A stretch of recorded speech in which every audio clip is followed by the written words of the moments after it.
Hello, lovely Virgos. This is your reading for the week of August 4th, or whenever you hear it and it resonates.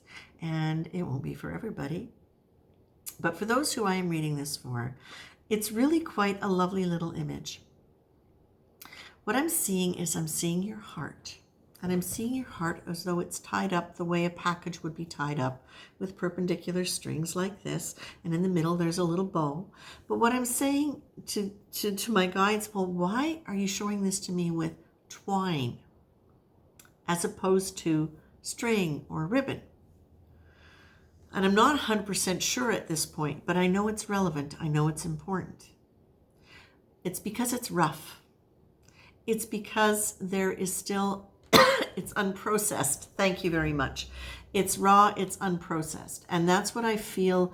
I feel this string is representing whatever old hurts you have that are still hurting you around love, around betrayal, around abandonment, whether it comes from childhood or whether or not it comes from childhood and has been played out again as part of your lessons in your adult life.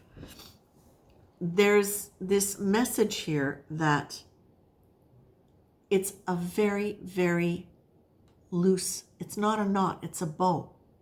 And what they were actually showing me when I was tuning in on it was that it won't take a lot for you to untie this. And when you untie this, which is the equivalent of letting go of the past hurt and healing the past hurt, is that now all of a sudden your heart, which doesn't look like it's strained by this string, but all of a sudden when the string comes off, it's like your heart goes poof, into this beautiful, alive, vibrant thing.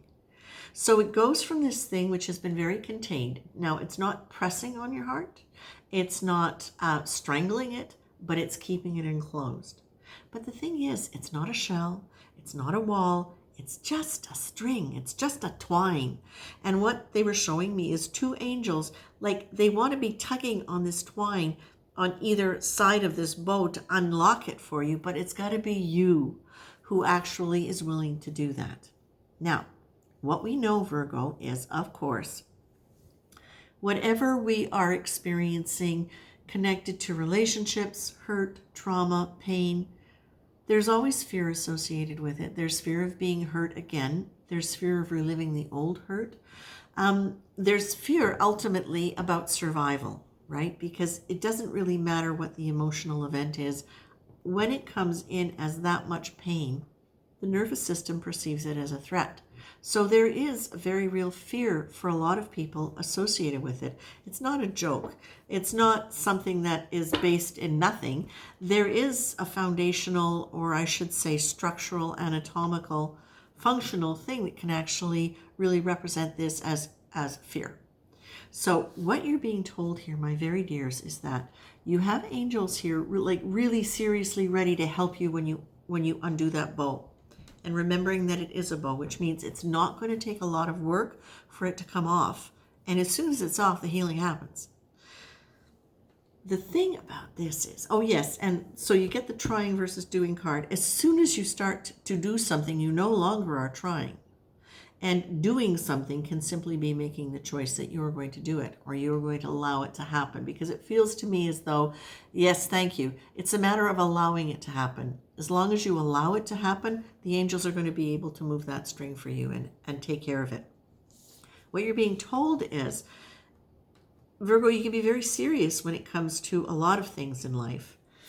And as much as you can also be playful, when something strikes you as serious, you can get, or seriously important, you can get very serious about it, and you can lose your sense of humor or your ability to play and use it as an experience of growth. It's very easy for you to, as I think it can be for many of us, but it's very easy for it to become work as opposed to, okay, let's experiment. Let's see what happens when, because that's a harder attitude to have when fear is at the root of it.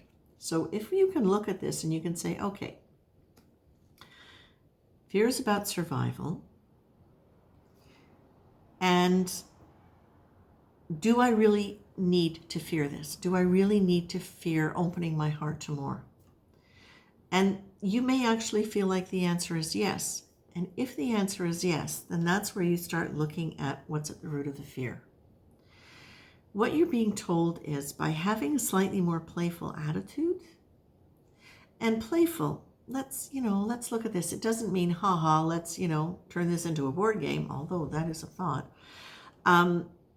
It's more the idea of, what if in this moment I just don't take it quite so seriously? What if I can step back and I can look at what went on and I can say, okay, you know what? Maybe it wasn't the worst thing that happened. Like, so what? So what? And can you, in that moment, say to yourself, what next? So what? That happened. It was painful. It was all these different things. Am I ready to let that string go? Am I really ready? And I feel like all the work that you've been doing and from what I remember from the sequence of messages we've been doing over the last little while, this is very much about you opening your heart to a much bigger and a different quality of loving and ability to be loved. So I'm not sure if this came up before for you, but what came up this time was really interesting and I think very apropos, because sometimes when we get into the fear state, what we fear is we realize or we think it's because something has been done to us. But this is saying, what was your role in that situation, in any of those situations? Are you able to step back enough and play with some of the ideas that you had? Are you able to step back and say, okay, while I'm willing to say that person did that, can I also look at what some of my behaviors were that maybe created a situation where it was appropriate for that person to do that? And on top of that, why was I attracted to that person in the first place? That's interesting. What was it? Were there red flags? And if there were, why did I go through with that? Okay. And what was the benefit? What was the payoff for me? Well, maybe the payoff was getting to live a story that was familiar. Because in some ways, even though it's not nice, familiar feels safer than the unknown sometimes, because it's something we've already dealt with and we've survived, right? Sometimes it's it's easier to stay in situations that are painful because we know we've survived that kind of thing before and we will again, and it may not even be happening at a conscious level. But the other thing too is when you're looking at what was my role in that, why did I stay in it? Did I know sooner that I could have gotten out and didn't? And why? So it's really like, this is just a beautiful continuation of you knowing yourself. And it's so, so, so terribly important to be able to understand what your mind is doing, how it works, so that you can understand what the triggers are that come up. And there was something that I was looking for here, because it was a quote that came in just very recently. And I thought it was really perfect for us today for this reading. And I can't find it right now. But it was, I'm going to paraphrase it, life doesn't happen to you. You are what's happening. And I think that's pretty close. Life isn't happening to you. You are what's happening. So that's why this is where, what was my role in that?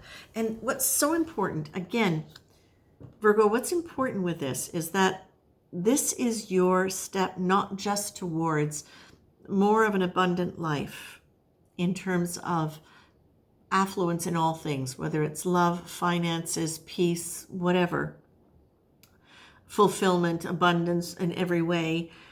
This is about you being able to get out of any old story that holds you back from truly knowing yourself, from truly knowing how deeply you can love and how healthily you can love, and how willingly you are able to let love into your life and abundance into your life. How profoundly able you are to change your story from one of struggle and lack and hurt and victimization into one of fulfillment and peace and power.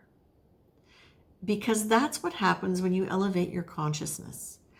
All of those qualities that we associate with higher conscious mind, it's the ability to be compassionate, to be self-compassionate, to see whatever has gone on as the ability to learn from it, and the ability to grow into a deeper self-awareness and a deeper loving self-awareness. And as you do that, then of course the beauty of it is that's what you share in the world. That's what you share vibrationally. That's what you model for people that you know. That is the energy that you put into the matrix of the energy that is group consciousness around this world. When you have compassion for yourself, you develop compassion for other people too. It's just a natural thing. Every time we let go of something negative that we apply to ourselves, we allow ourselves also to now no longer apply that to other people. So while we can look at this and say, yay, this looks like it can be a love reading in a way where you can really have that really rich, fulfilled experience in life, in whatever kind of love is relevant to you, it is so much more than that. This is you really stepping into that manifesting role in the world around you, and in a way where it really radiates from you. Because once your heart is open and expanded, remember the heart emits the strongest electromagnetic signal, much more than the brain.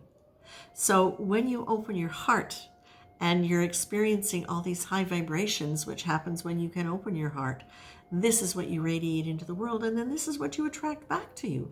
And you attract it back to you according to your specific personality, who you are, what your needs are, what your path is meant to be. And it helps you define what your path is according to what's in alignment with your true heart. Because now it's no longer tied up with twine. It's free to feel and to know, and to be that generator of that great intuitive force that's around you. So Virgo, I see this again as just a statement, not just, a statement of another level of expansion for you in the area of the heart. And because they are showing it to me with just twine and a bow, not a knot, an angel's ready there, what I feel is though this is really time for you to, when you choose to, you have the help that you need in order to let go of it.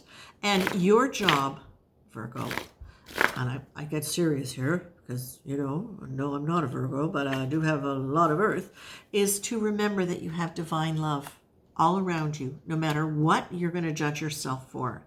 And that your job here is to really be mindful of your words, your self-talk, your inner talk, what you say to other people, but really what you say to yourself. And what's interesting, please take note, what you want to say to other people is very often the same kind of thing you would say to you. So if it's critical, check in to see where that's coming from, okay? It's all part of the healing process, but again, literally, it's a bow, not a knot. And you've got angels helping you, okay? Take care, Virgos. This is exciting.